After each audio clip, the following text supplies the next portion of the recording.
3 hours long.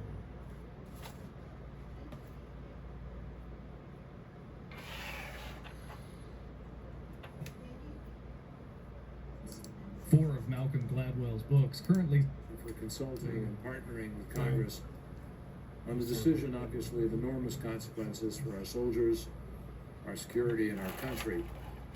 This is a decision that the President of the United States has made, but ultimately all of us share responsibility for its consequences. Given the complexities of our challenge, the seriousness of the sacrifices ahead, and the absence of strategy over much of the last 8 years, I believe the President exercised important leadership by taking the time he needed to make the right decision, even as political pressure mounted in different directions. His words and your testimony show that the administration has confronted tough realities, carefully weighed all of the options, and arrived at a comprehensive, considered path forward. I believe that the President appropriately narrowed the mission in Afghanistan. What he presented to the American people is not an open-ended nation-building exercise or a nationwide counterinsurgency campaign, and nor should it be. The President was right to frame our commitment to Afghanistan in the context of all of our national priorities, from the drawdown in Iraq to our urgent challenges at home. He was correct to consider our mission there in terms of our enduring interests in Pakistan. Over the last days, I've heard a number of people saying that we are in Afghanistan today because that is the place from which we were attacked. Frankly, 8 years later, that's simply not good enough. We have largely expelled al-Qaeda from Afghanistan. Today, it is the presence of al-Qaeda in Pakistan, its direct ties to and support from the Taliban in Afghanistan, and the perils of an unstable nuclear-armed Pakistan that drive our mission.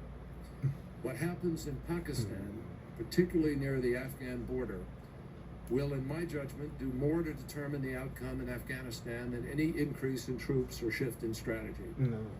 Congress has provided $7.5 billion in non-military aid over the next 5 years to help address the crucial Pakistani dimension of the President's plan. That is a beginning. But I believe, and I think other members of the committee share the belief, that there is more that we can and must do with the Pakistanis, all of which can alleviate the pressure on Afghanistan, indeed, even determine the outcome in Afghanistan.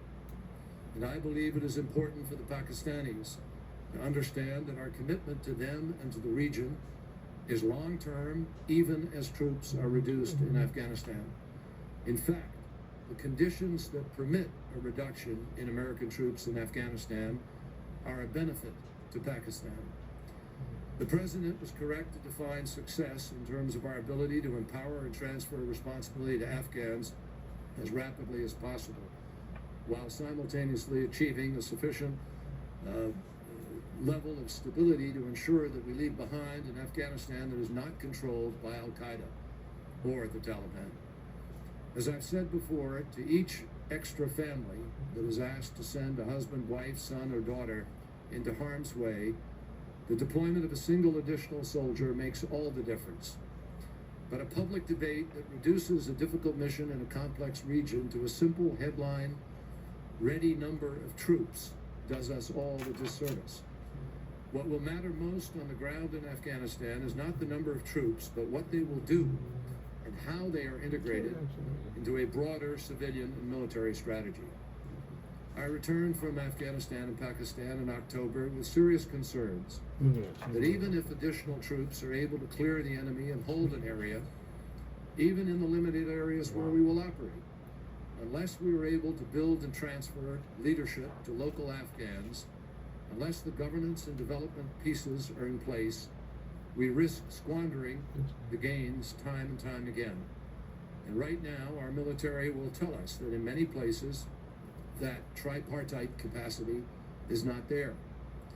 There are three principal conditions that I still believe must guide the tasking of additional troops.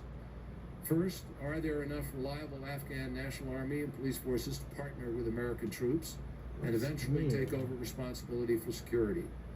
The President has recognized the critical importance of speeding up training and mentoring. And to date, we've struggled to do so on the scale required, and I look forward to hearing your plans today to increase that training capacity and to quickly move Afghan security forces into the center of the fight. Second, are there local Afghan leaders with whom we can partner? We have to be able to identify and cooperate with tribal, district, and provincial leaders who command the authority to help deliver services and restore Afghans' faith in their own government. Third, is the civilian side ready to follow swiftly with development aid that brings tangible benefits to the local population? The President has outlined a surge in civilian personnel, which will be crucial to locking in any of our military gains and bringing stability to Afghanistan. I know, Secretary Clinton, that you've been working on that task, and we look forward to exploring it with you today. I would hope that just as the exit strategy is based on the conditions on the ground, so too should our strategy for any escalation be based on conditions on the ground.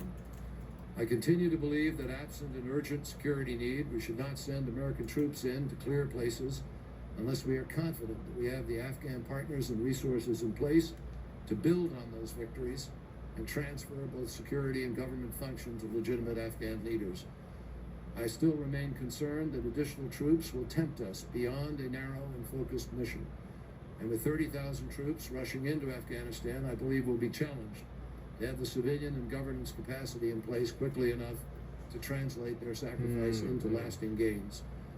Through conversations with the President and Vice President in recent days and the President's speech, I've been assured that the administration recognizes the need to meet these conditions. How we answer these challenges will go a long way towards determining our overall prospects for success. And we're all eager to hear in detail how we can do better than we've done in each of these components. Everyone understands that President Karzai's efforts and follow-through will be critical to the outcome. And we all understand that our ultimate goal, cornerstone of our strategy, is to empower and transfer responsibility to the Afghans. Some are trying to make much of the President's target deadline. I think we learned in Iraq that when our policy is to be in another country with troops for, quote, as long as it takes, our hosts are very good at taking as long as they want. The President is correct to set a target. It will help create a sense of urgency, and for the Afghans who chafe at foreign boots on their soil, it sends a message that while America will remain committed to the Afghan people, we aren't interested in a permanent occupation. We can all agree that the next 18 months are crucial to reversing the momentum and laying the groundwork for a stable Afghanistan, one where the police and army can play a greater role in serving their citizens, and whose government focuses squarely on reclaiming legitimacy with the Afghan people, and where we have intelligence in place to engage in the counterterrorism missions that for years ahead we will need to be able to engage in. We should all recognize that Americans, all of us, fundamentally share this challenge.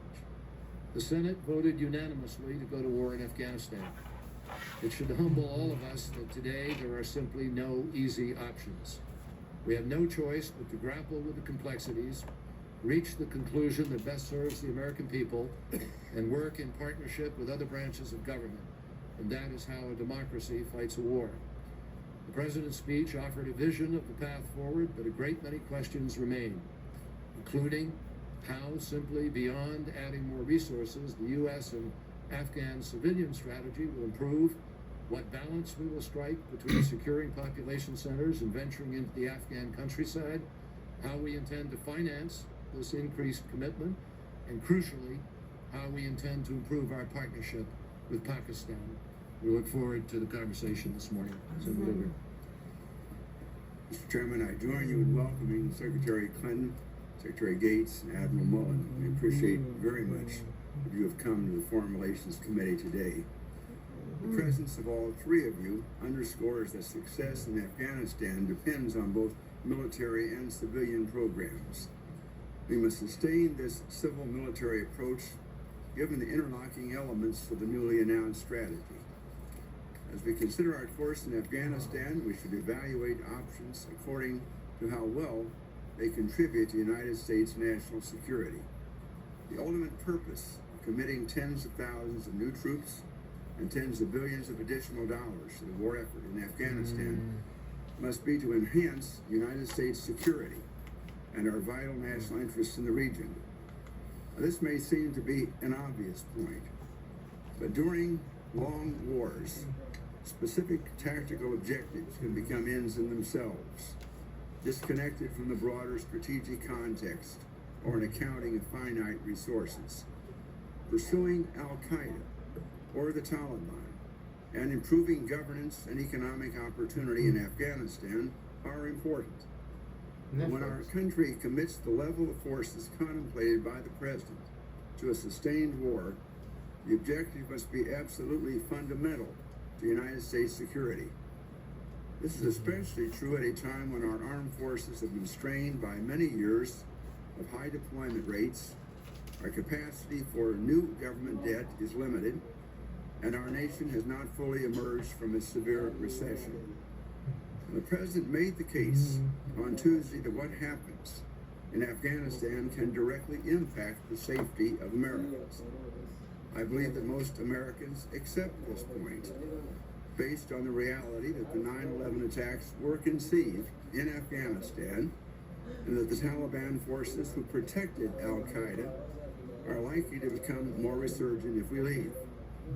But much more discussion is warranted on whether the Afghanistan mission is so central to our core national security that it necessitates huge spending increases and the deployment of a large portion of our finite combat capability. In essence, we have to ask whether the costs of this deployment are justified in our overall national security context, and whether we are mistakenly concentrating our forces to fight a terrorist enemy in a specific location, even as the global terrorist threat is becoming increasingly diffuse. Terrorist cells that are associated with or sympathetic to Al-Qaeda exist in numerous countries in Africa and the Middle East. Terrorist attacks were perpetrated in Europe by homegrown cells, killing Taliban fighters and training Afghani soldiers and policemen are unlikely to substantially diminish these broader terrorist threats. We do want to remind you, coming into Moreover, the results of even the most skillful civil military campaign in Afghanistan are likely to be imperfect in the long run. I do not doubt that the application of additional United States and allied forces will result in a military setback for the Taliban. A very good working lunch During this with time, Foreign there's Minister hope that progress General can be Mullen made and the in building delegation from Afghani Egypt. security forces. I had the But over the long opportunity run, we to should thank recognize them the for problems their stemming commitment to working with us tribalism, and corrupt strengthening governance, and deepening and our lack of bilateral economic relationship. opportunity in And the for the country of leadership Afghanistan that Egypt is are showing almost certain on to both persist, regional and global complicating matters. efforts to ensure I the asked central them to government can extend effectively our govern thanks the to country President Mubarak and resist the others Taliban when in allied the troops are Egyptian withdrawn. government who are working to Even if resolve the President's plan conflicts and achieves bridge the very divides. best And I stabilization assured scenario, them that President allowing Obama and for U.S. I are withdrawals fully on the committed schedule he to a contemplates, comprehensive he may peace be in the Middle responsible East, for most of to the a two-state Afghanistan defense solution, and that police we regard budgets Egypt indefinitely. as an essential in our partner in helping us to realize Perhaps that most vision. importantly,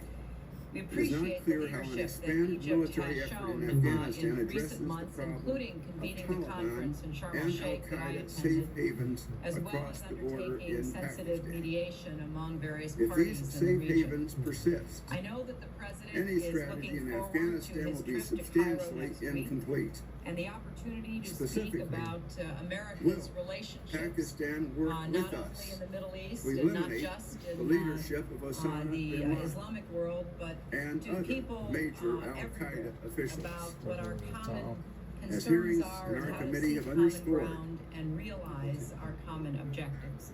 And I look forward to continuing to work with the foreign minister and others in the Egyptian government to address the full range of bilateral and mutual concerns. So, Foreign Minister Abe, thank you so much for being here. Thank you very much, Secretary. As you have rightly stated, it was a very fruitful discussion today, and In all honesty, it has been also a very fruitful discussion over the last 2 days. We have met American officials on the highest level, and we feel encouraged on the insistence and the determination of this administration to push forward for a peace effort that ultimately we would hope will allow the Palestinians to have their state. The message we were carrying to you is that the Middle East is looking forward for an determined action on your part to bring the idea on the two-state to fruition, that the core of the problems in this part of the world is the Palestinian problem, and we have to keep working together, and we promise that we will be doing our part of the job. Hopefully soon we would have a job well done.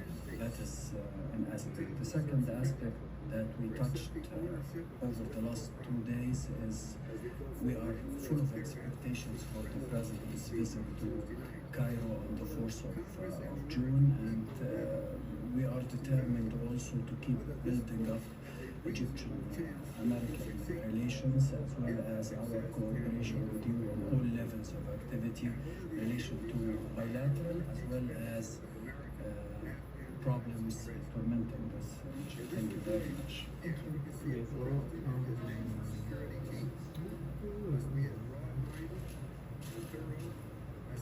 Thank you, Madam Secretary, Mr. Foreign Minister. Madam Secretary, on North Korea, Pyongyang is threatening to go to war with South Korea over joining the PS. Do you take those threats seriously, and how will the U.S. protect your ally, South Korea? There are also reports that North Korea is restarting its processing facility. Would that be a violation of the U.S. agreement through the six-party talk? Consequences be. Mr. Foreign Minister, the Bush administration was very rhetorical and very critical on issues about human rights and democracy, particularly with Egypt. Have you noticed a difference in the way the Obama administration approaches these issues, and how has the conversation been different here in Washington? Thank you. Yes, they are no more rhetorical. They are discussing issues, showing their concerns, but they also listen. That is very important, to listen and to understand where you come from and what are the reasons and the reason behind this or that action. I think they are very much different than the Bush administration. I wouldn't characterize by that is good or bad, but there are differences in attitude.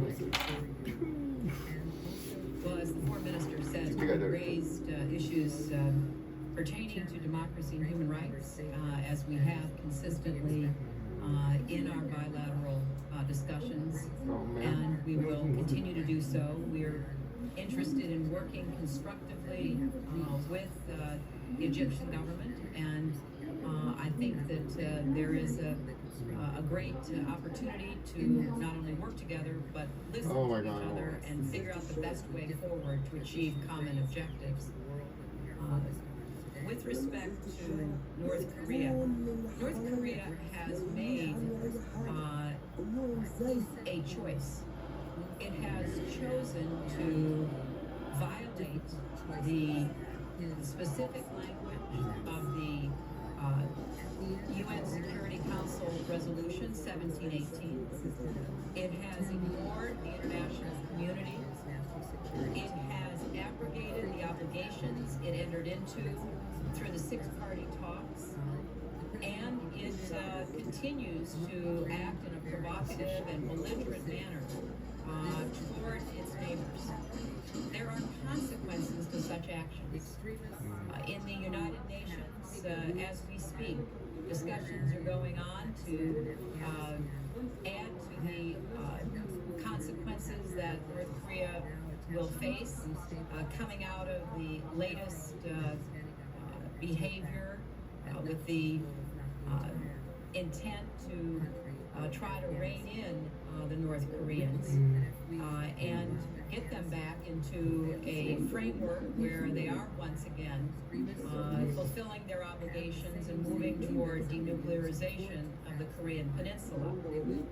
But they have chosen the path they're on, and I'm very pleased that we have a unified international community, including China and Russia, in setting forth a very specific condemnation of North Korea and then working with us for a firm resolution going forward.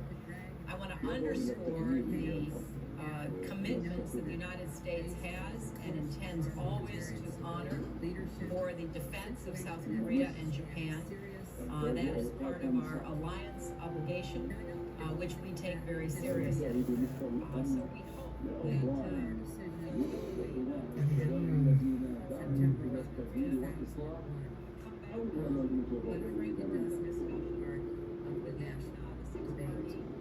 The damage done with those attacks against our economic, military centers was also attacked by my constituents that I honor serving as senator from New York. I witnessed the tragic consequences for lives of thousands of families, the damage done to the economy, and the damage to our sense of security. So I feel a personal responsibility to help protect our nation with funds, and I entered into the very intense consultations that engaged in with that as my overriding goal, without any preconceived notion of exactly the best way to meet that goal.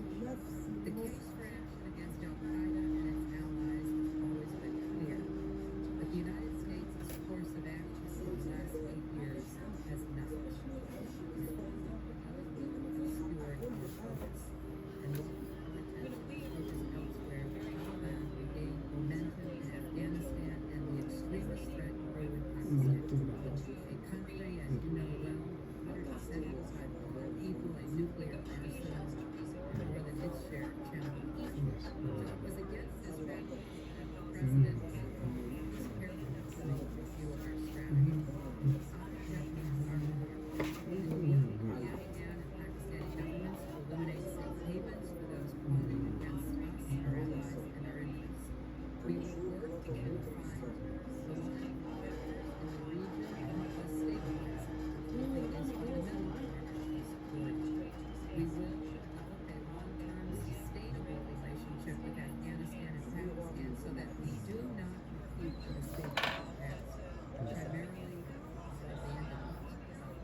The duration of our military presence will be limited, but our civilian commitment must continue even as our troops begin coming home.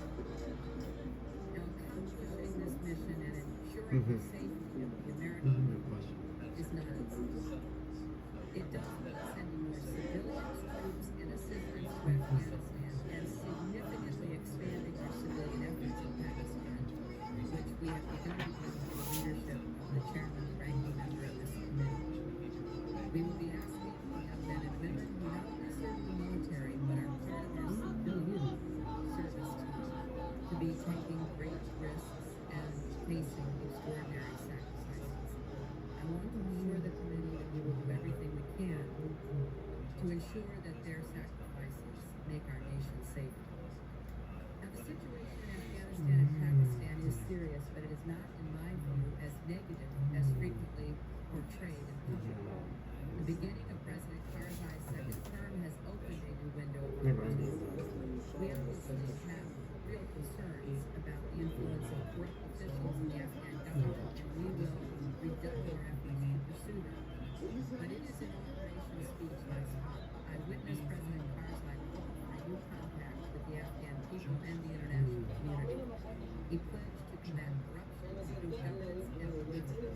His words were bold and compelling, but they were certainly welcome. They now must be matched with action. The Afghan people, the United States, the international community must hold the Afghan government accountable.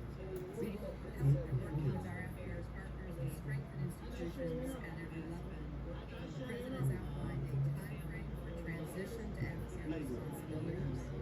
As he said in his speech, the additional American and international troops allow us to accelerate our handing over responsibility to Afghan forces as we begin to transform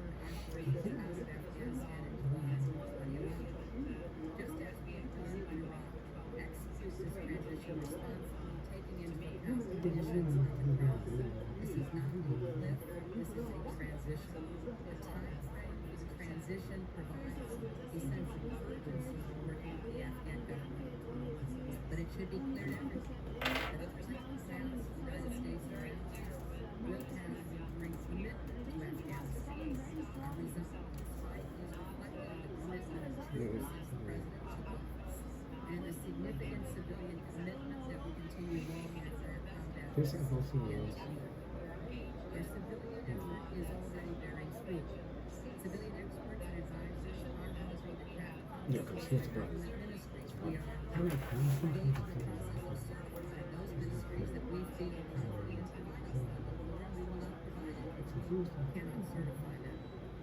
When our troops went into Nafra this July, we had civilians on the ground with them to coordinate assistance the very next day. Coordination is growing strong. We are on the track to bring the number of civilian positions in Afghanistan to 974 by early next year. We started with about 120 to have 6-month rotations. Our checking of their duty roster showed that a lot of them spend more than 30 to 60 days inside of Afghanistan, even though they met us out there. We have completely ramped up our minds between the 60 and we believe that we are beginning to make a difference. Each of these civilians leverage not only on average 10 partners, US funded NGOs, interestingly, is a leverage expertise within the United States. When you put an expert embedded into a talent, and the demanding officer of that talent, they go looking for soldiers with ranching and farming experience. We have real first multipliers. 2 weeks ago, meeting with our Sentinel teams, those are exactly the kind of stories that I was told. And the military who are responsible for the clearing phase of our military operations told me repeatedly we have a civilian presence well. As one of you said to me, I'm happy to support whatever support values civilians need, and we need more of it. This strategy will make that possible. Not only do we believe we have the right to This is the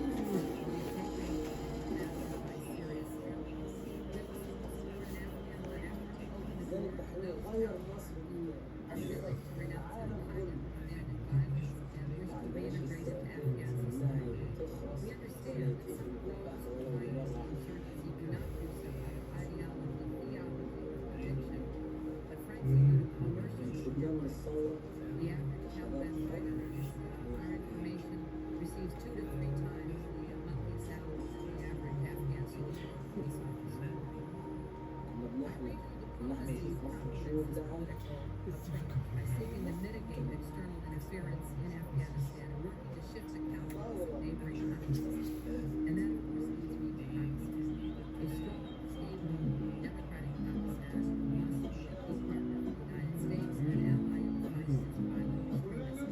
We've seen progress over the past year in Pakistan, increasingly becoming a community impact and a factor that was immediately during my recent visit. We have a long way to go. We will significantly expand support intended to help develop the potential of Pakistan and its people, demonstrating the commitment.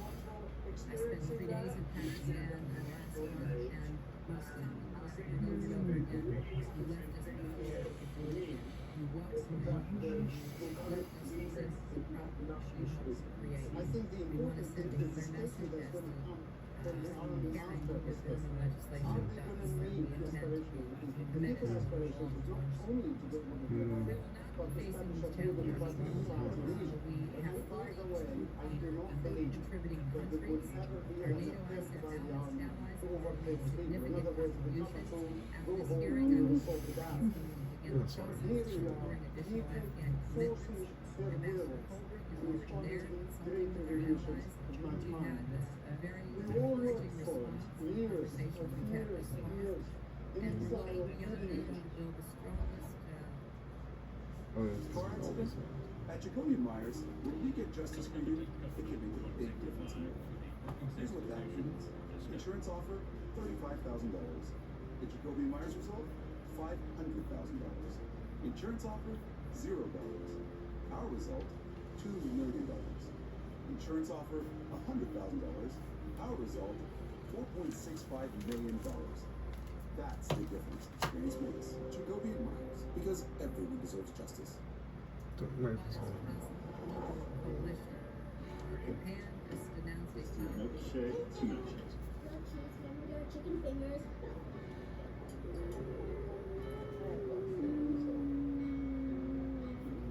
Actually, can we get this to go, please? Charge up to 178 miles in just 15 minutes. How it should. Hyundai on 1 at 5.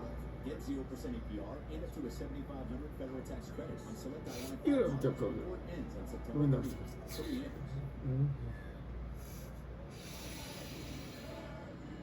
No, I don't think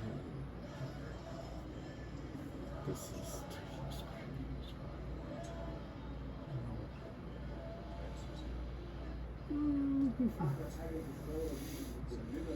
yeah.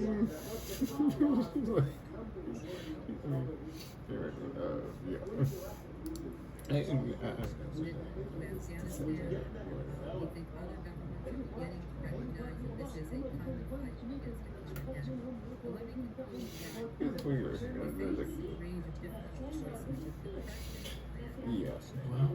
represents the best way to protect our nation today and in the future. The task we face is as complex as any national security challenge within our lifetimes.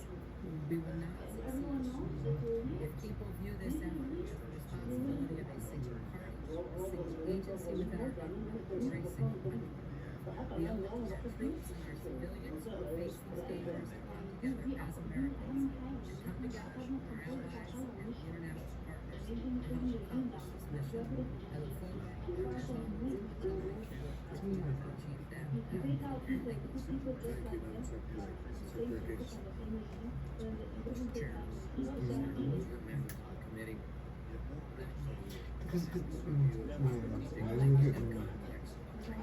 Yes, this is it.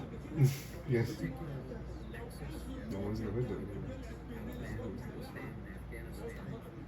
That is actually true. I mean, as far as I'm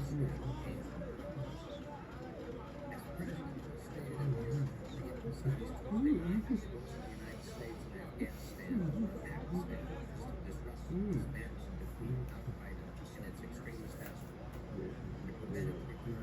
The international military efforts to First. stabilize Afghanistan is necessary to become overarching goal.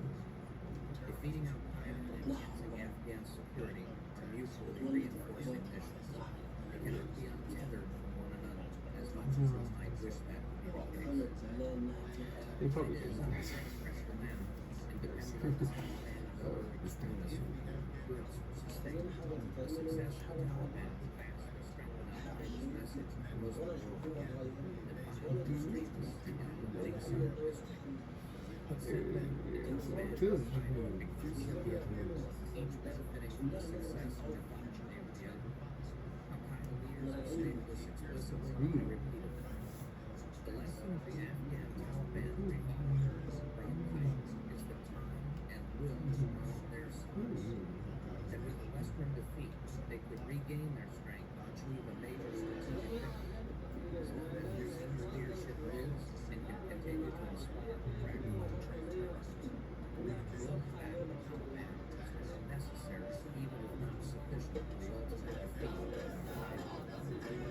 At the same time, the separated security situation in Afghanistan and the stability of Pakistan. The nuclear coordination of all of the Saudi Arabian people now also explicitly bias extremists. Giving extremist breathing room in Pakistan led to a resurgence of the Taliban, most coordinated, sophisticated attacks in Afghanistan. The same sanctuary for extremists in southern eastern Afghanistan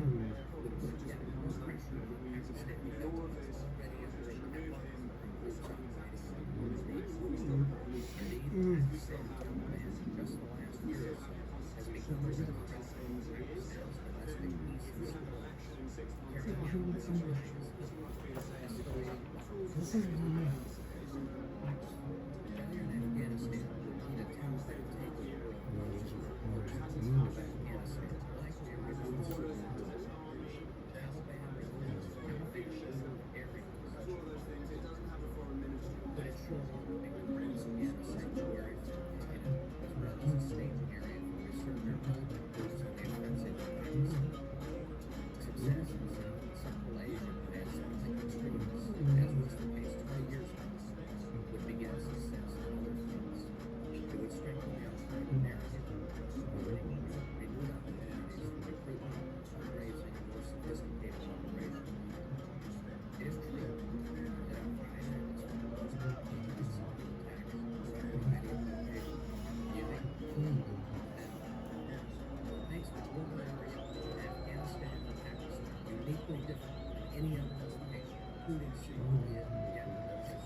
For them to be seen to defeat the sole remaining superpower in the same place would have severe consequences for this country and the world.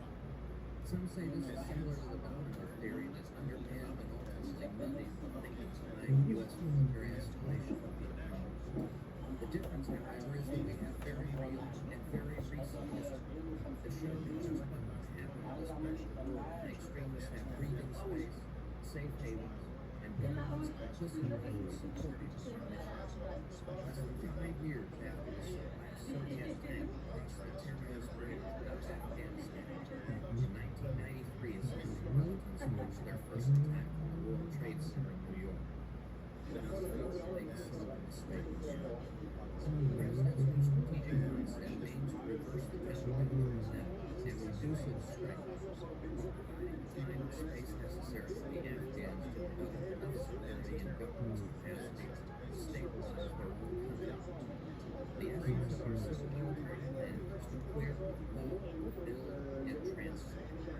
Beginning to transfer security responsibility to the Afghans in the summer of 2012 is critical, and in my view, achievable. July 2011, the time in which the President said the United States would begin to build our forces would be the beginning of lessons, an inflection point of transition for Afghan forces to begin to assume greater responsibility for security.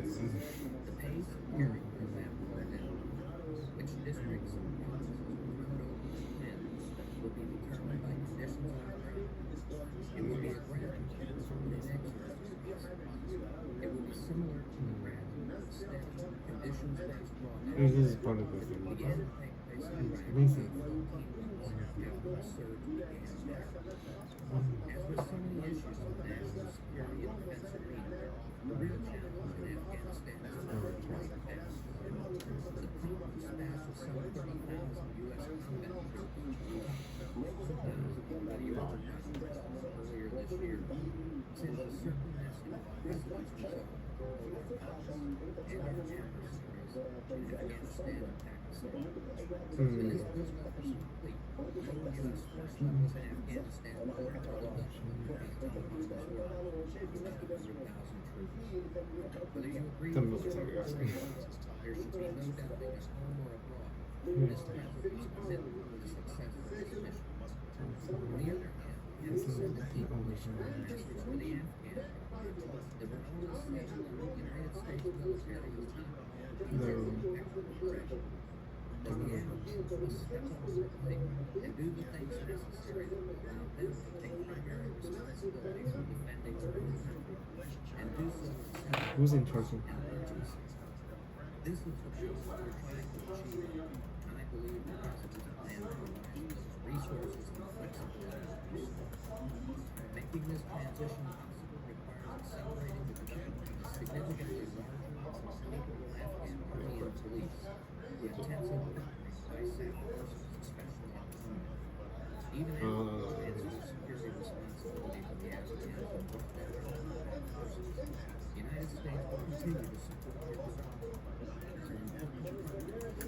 Sit down.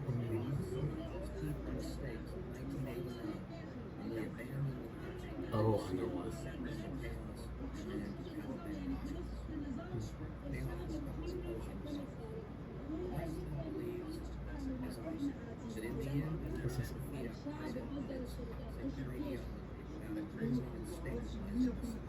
There you go. It's a dog. It's a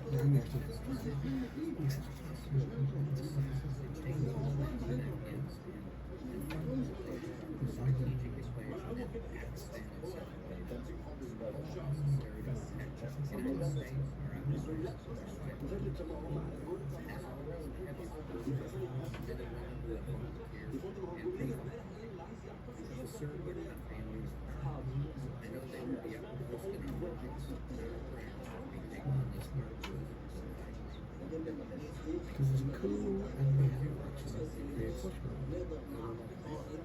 Chairman Kerry, Senator Lieber, and the members of this committee, thank you for your time with us. I also like to express my appreciation for all this committee has done to get the Kerry agreement to pass. And there, these discussions can be easily lost. It is actually non-military aid, which I think, having spent a lot of time in that part, is absolutely critical. And the other part of it is that it's over an extended period of time. For too long, as many of you know, it's been year to year. So that 5-year commitment is really significant. And I want to assure you in the debates of the deliberations that we passed in the administration, with respect to the strategies, there was an enormous amount of expenditure. Chairman, specifically to your yes. that was a very critical part. Well, And by and large, principals agreed on the need to have a sustained long-term partnership approach with Pakistan, even given the complexities. Afghanistan and Pakistan is almost absolutely a debate. In Afghanistan, very Pakistan's future is going to impact how they see their future. So a stable, supportive Afghanistan will make a big difference in how Pakistan sees its future. I support the ability of an application for President's decision. I appreciate the opportunity to contribute to what I've said are healthy and productive discussions. I've seen lots of debates on mandatory issues in the time that I've been chair. So I can honestly say that there's not one issue that was so thoroughly thoughtful as this one has. In fact, it should be. And as Secretary the most complex national security issue this faces. It's absolutely oh man. Every military leader in the chain of command is well opposed, and the Joint Chiefs was given voice in every single individual user. We now have a force strategy that appropriately matches us to the situation on the ground in Afghanistan, and resources matched more appropriately to that strategy, particularly with regard to reversing the insurgency's momentum as quickly as possible, focusing immediately on 2020.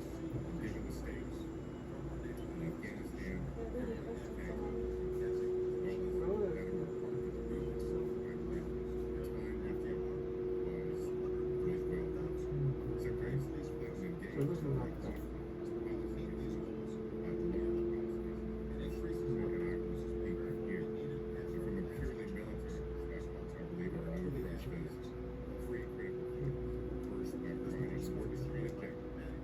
It offers better guidance to commanders on the ground how and whether they will still need to disrupt, dismantle, and defeat Al-Qaeda and Afghanistan from becoming a safe haven. What do you mean? They will still strive to protect the Afghans, I'm sure you remain This is also also sick. present major elements of the counterinsurgency campaign It's also sick. designed by General McChrystal, which has been involves at least some mix of active counter-terrorism operations. But now, they will tailor this campaign and those operations by focusing on key population areas. It depends on what you mean to just Find more population President Abdel Fattah al-Sisi gets voted security insurance can cause a serious consequence. Showing order. After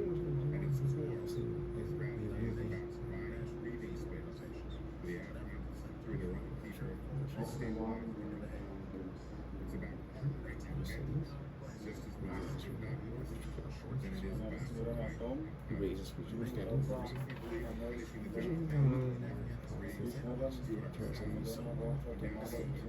human rights abuses. No. That's not good.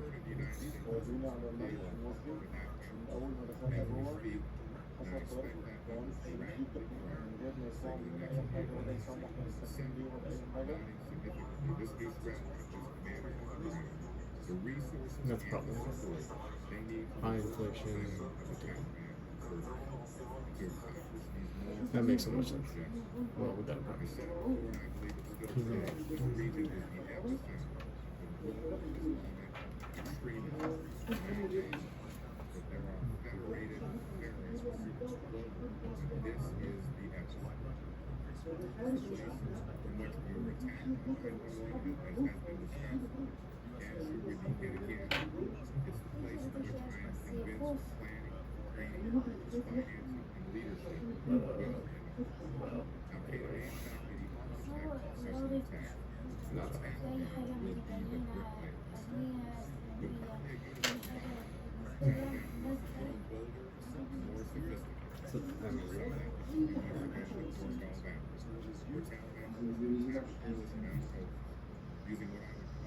Oh, yeah. This is probably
smart enough to know when the party's over.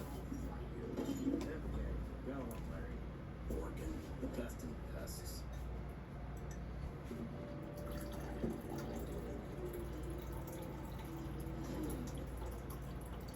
If you feel held back by the weight of navigating financial decisions, we give you the tools to help you break free from what's holding you down.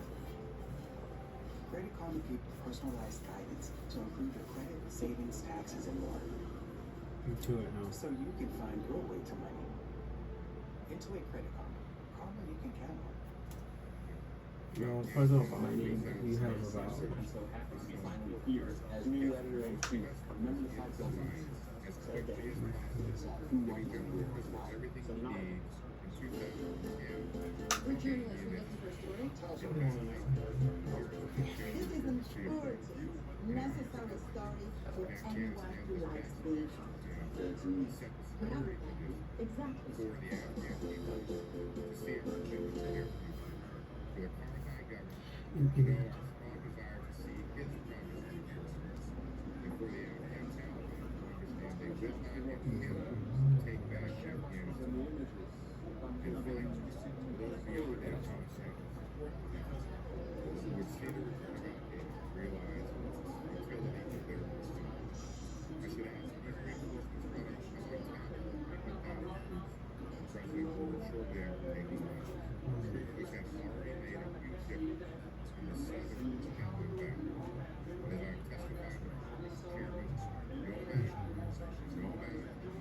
Whatever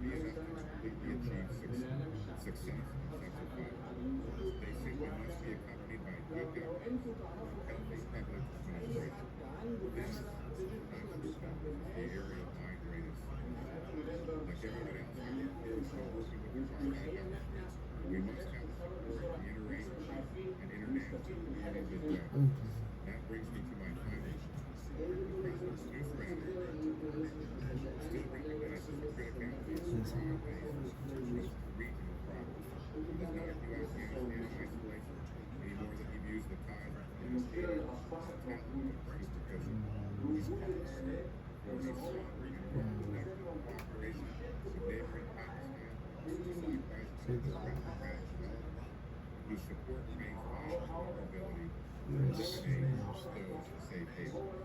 He has pledged, and we in the military welcome renewed emphasis on securing more civilian expertise to the effort, more contributions by other NATO nations, and a realistic plan to transition responsibilities to the Afghans. His is a more balanced, more flexible, and more achievable strategy than we've had in the past, one based on pragmatism and real possibility. And speaking for the 2.2 million men and women who lost their lives and who, with their families, have borne the brunt of the strain of 8 years of constant combat, I support the President's decision and appreciate his leadership.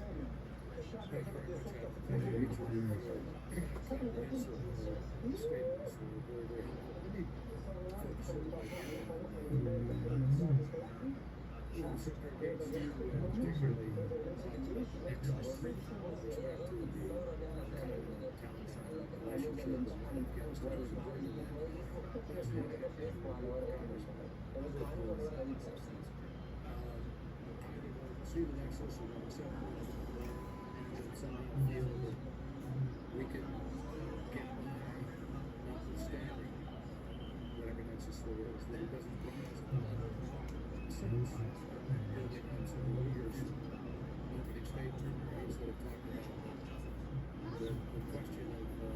the question of being fixated on committing a certain number of troops that may be out of proportion to the threat. You both, Secretary and Secretary Gates, addressed this as part of your statements, but there's a way in which I think somehow the statements people always hear the exclamation point. I'd like to ask you, we as members of this committee disagree with the decision, and we feel that somehow that nexus is not sufficient, that it brings this national security threat to the level of itself.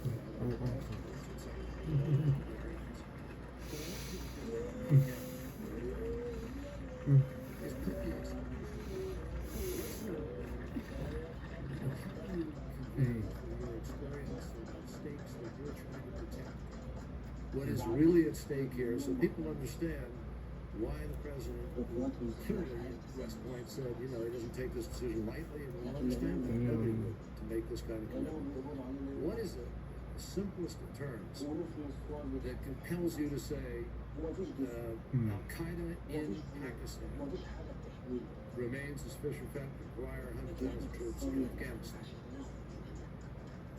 Yeah, that's First of all, I would say that I consider the situation today, in this respect, more dangerous than it was a year or 18 months ago, because it is clear that just on the Pakistani side of the border, that Al-Qaeda is deeply involved with the Tariqi Taliban, Pakistani Taliban, in planning attacks against the Pakistani government and people, and attempting to destabilize that government. And the Al-Qaeda provides them with technical information, provides them with operational information and support. Al-Qaeda also is supportive of the Lashkar-e-Taiba, the terrorist group that is responsible for the bombings in I don't know. And Al-Qaeda is providing them with targeting information and helping them in their plotting in India, clearly with the idea of provoking a conflict between India and Pakistan that would destabilize Pakistan. They also are very much involved with the Afghan Taliban. So they are supporting all of these different groups in ways that are destabilizing not just for Afghanistan, but for the entire region. And Al-Qaeda is at the heart of it. And whether or not the terrorists are homegrown, when we trace their roots, they almost all end up back in this border area of Afghanistan and Pakistan, whether they're from the United States or Somalia or the United Kingdom or elsewhere. And so what we see is Al-Qaeda, despite their being under pressure and despite their limited numbers and despite the fact that there are few of them in Afghanistan right now, that they are taking advantage of the situation in the region to play a very destabilizing and dangerous role. What they have learned, as I suggested in my remarks, is that in ungoverned space, you have the opportunity to recover, reconstitute, and reassert yourself, which is exactly what the Taliban did in Pakistan over a period of about 3 years, and now are in a position where, with their momentum, are challenging successfully to this point significant numbers of modern armies. So the point is that if given, if parts of southern and eastern Afghanistan once again come under the control of the Taliban, that would be space in which the Al-Qaeda would reconstitute itself very much as the Taliban did in Pakistan just in recent years, and then expand their operations and their capabilities to launch attacks against Europe and the United States and really all over the world. So, Chairman, I would just add Yeah, I what mean- Secretary Gates said. I'm not sure when 3 points. because this First, soon happened 14 months. We have increasingly come to see these organizations not as separate, independent operators that occasionally cooperate with one another, but as part of a syndicate of terrorism. I have a 4-year French. The level of operational cooperation, training, equipping, financing has grown exponentially. And at the head of the table, like an old mafia kind of diagram, sits Al-Qaeda. And Al-Qaeda still has much greater access to the financing that comes from the Gulf and is able then to support a lot of their Taliban partners in their various undertakings. Al-Qaeda's experience in recruiting foreign fighters has aided and abetted certain of the Taliban operations inside Pakistan and Afghanistan. The Pakistani military has told us that they've picked up foreign fighters in South Waziristan. And the continuing training of new recruits, people that then go off to Yemen or Somalia or indeed Denver, I mean, it's not on the screen. It's not on the has screen. a I didn't think it was reach a screen with you. that is unmatched. Secondly, as Admiral Mullen said, the planning and the sort of brains of the Yeah, seriously, operation it must have with been. respect to plots against us remains Al-Qaeda, but increasingly the Taliban are the bricklayers. You know, the recent arrests here in our own country trace back to Pakistan and trace back, certainly in the case of Zazi, directly to an Al-Qaeda originated training camp and training program. But finally, and perhaps most chillingly, the fact that Pakistan is a nuclear power raises the stakes enormously. There is no doubt in any of our minds that Al-Qaeda seeks nuclear material, seeks access to nuclear weapons. The challenges within the Pakistani military that Admiral Mullen can address because he's done yeoman's work and working on building a better relationship. We walked away from Pakistan. You know, we were sanctioned, we couldn't cooperate with them, and there's a real gap between the leadership of the Pakistani military that ever trained in or connected with the American or the British or the Australian military and sort of the younger officers. And there's a real struggle going on for influence or kind of advantage that would give this syndicate of terror just a horrific challenge to all of us. But I think if Admiral Mullen, you have the time to add to that.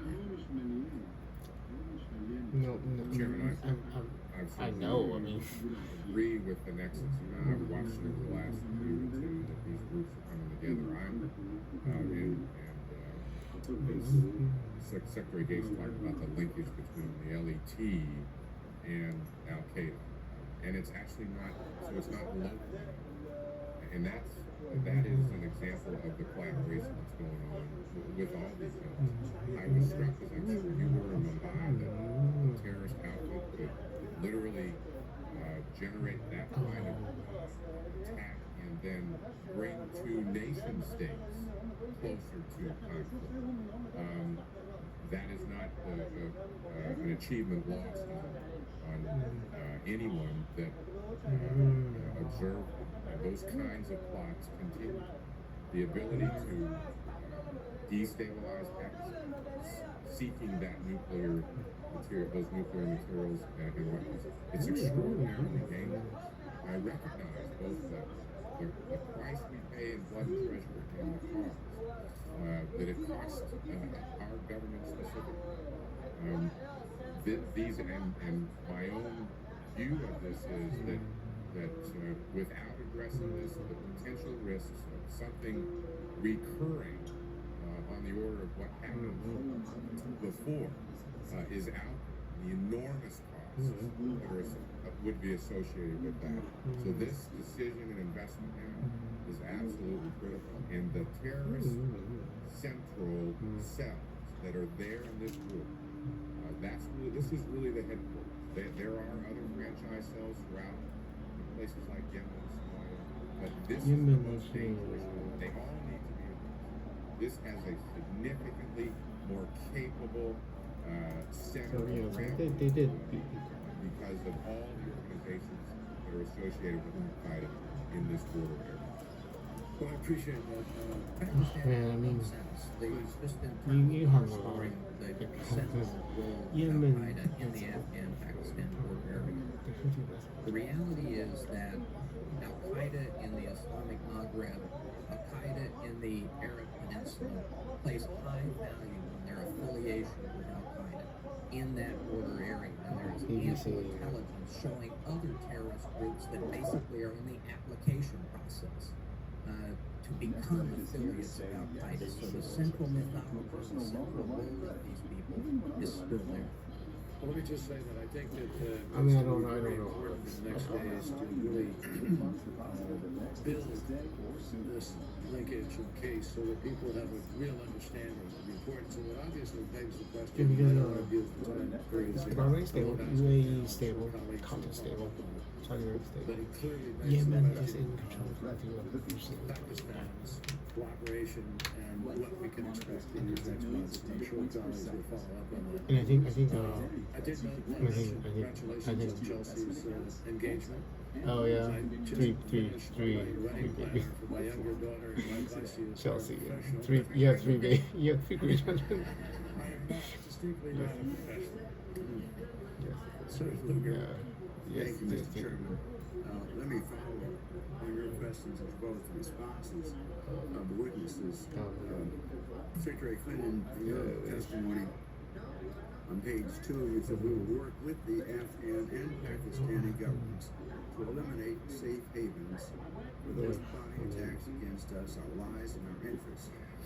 As a third point, you said we will develop a it's part of the long-term problem. sustainable If you relationship remember, with Afghanistan and just a Pakistan. month after should we not make Jordan mistakes in the past.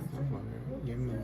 And So each of you in your testimony, in response to the thought that so the Al-Qaeda Jordanians may be are definitely diffused as well as other terrorist Yemen groups because they had in sudden force. But this border area how many is bombs you got? significantly different, and Mullen pointed out again.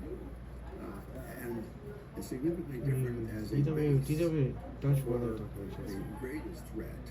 Secretary Gates, you just mentioned how Maghrebs and those that they sort of feed in to Yemen's the Houthi conspiracy militias are collective, attacking shipping, whatever you want to call it. paralyzing a key global trade route. Situation. And in early September 2024, their attacks on oil tankers threatened to cause an environmental disaster.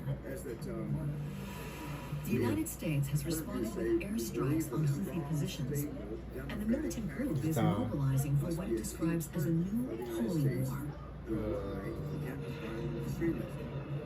This is Deutsche Welle. We wanted a confrontation with the U.S. for a long A time. number of historians have come before this In the committee in north of previous Yemen, the Houthi discussions of movement this, has long since and they made established comments such as this, totalitarian fairly or rule. not, that the Al-Qaeda in Afghanistan have sometimes There were seeds used planted and for grown. Pakistan to at least influence, if not How will they control, maintain things control over over the in people? Afghanistan so What that does the India future would not hold have for an influence. Houthi-controlled Yemen? When the The Indians country were has here been brought pushing to through its knees by recently, 10 years of they war. already have expressed Yeah. some And feeling of displacement exclusion. are rife.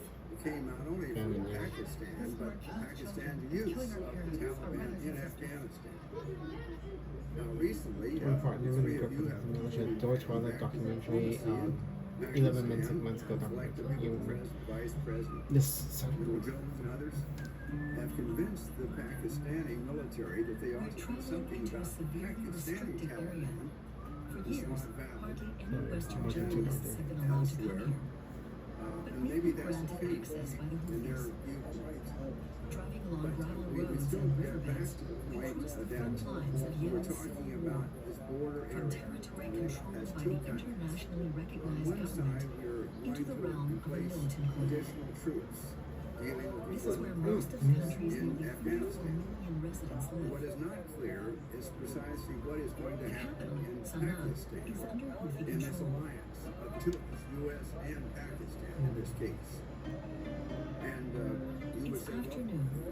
for At good the reason, market, don't be traders naive. wait for This is a customers very while chewing difficult cast situation. leaves. She says, Secretary The Clinton, mild stimulant we have is a long used way by to go. many on a daily Growing basis. relationship. Yemen's We've been equivalent out in of the tobacco countryside, or visiting alcohol. places the president of the country has not chosen to visit. He's Some hustled there seem in surprised the and capital. pleased that we've made it here. A very tough business.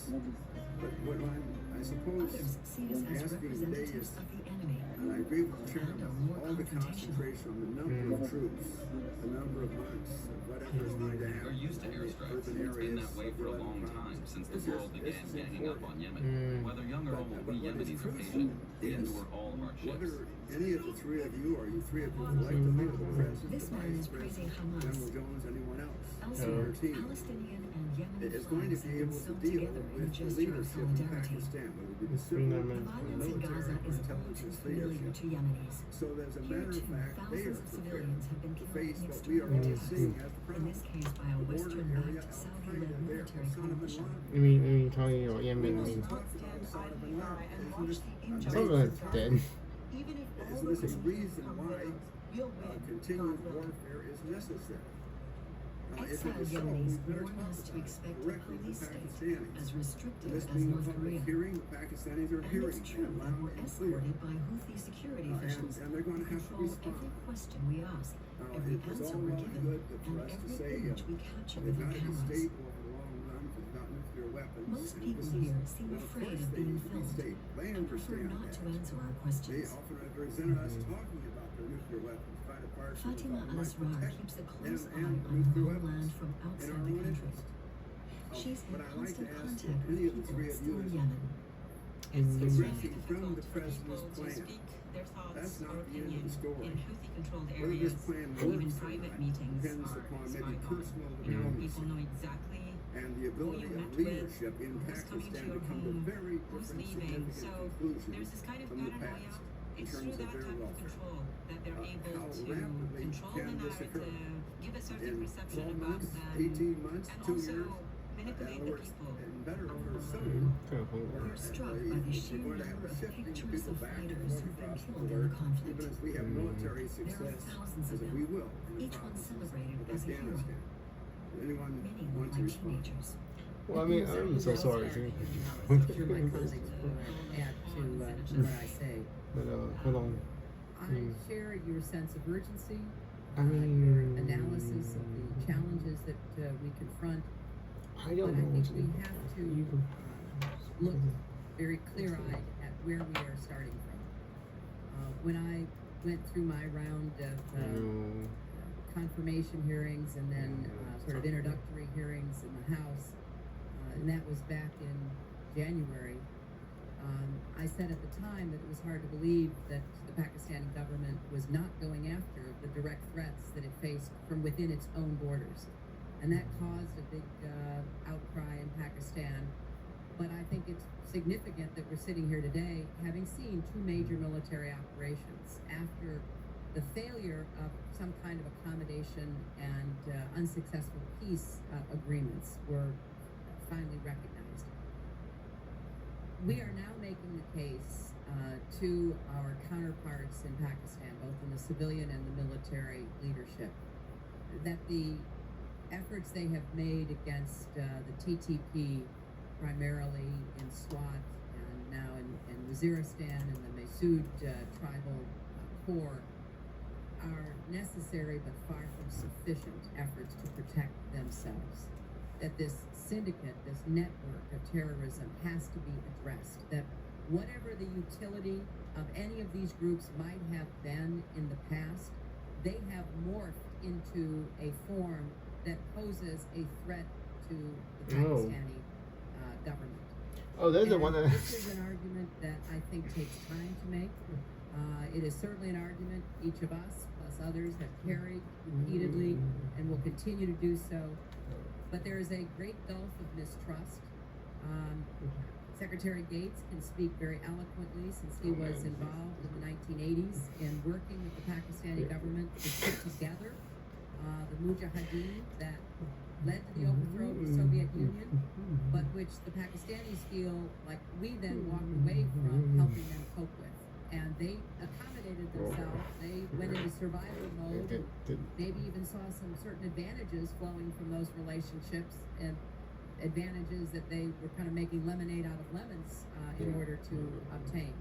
So I think your analysis is right, but we're dealing with a sovereign country that has a very clear idea of who they think their overall enemy is, namely India, but who has slowly been convinced, because of what's happened inside their own territory, that they have to take action. And I think that that will continue to lead to positive steps. Senator Feingold. Thank you so much, Mr. Chairman. It is an honor to have this distinguished panel of witnesses here today. I'm pleased that the President has set a goal for when we'll begin reducing troop levels. However, I am disappointed that he's decided to escalate our military presence and did not give any goal or time frame for when our massive military operations in Afghanistan will actually end. I do not support the decision to prolong and expand a risky and unsustainable strategy in